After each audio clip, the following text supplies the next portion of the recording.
আমরা আমাদের নবীকে সবচেয়ে বেশি ভালোবাসি, যিনি আখিরি নবী, যাকে বলা হয়েছে ওয়ামা আরসালনাকা ইল্লা রাহমাতাল লিল আলামিন।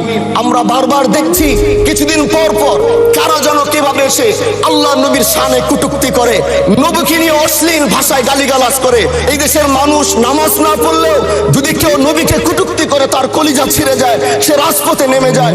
আমি বলবো যারা নবীকে কটূক্তি করে, নবীর নামে গালিগালাজ করে, এদের মৃত্যুদণ্ড, এই আইনটাও যেন বাংলাদেশের এই সংসদ থেকে পাশ করা হয়। মাননীয় স্পিকার, এলাকায় বলেছিলাম যে আমরা ন্যায়ের পক্ষে কথা বলবো, ইনসাফের পক্ষে কথা বলবো। তখন অনেকে হাত ধরে বলেছিল, হামজালা ভাই জাতীয় সংসদে যখন যাবেন একটু বললেন হাদি হত্যার বিচারটা যেন হয়।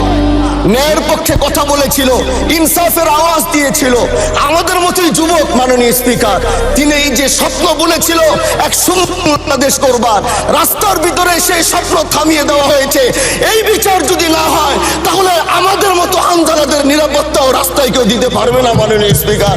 এই জন্য আপনার মাধ্যমে আমি বলতে চাই, হাদি হত্যার বিচার যেন সুনিশ্চিত করা হয়।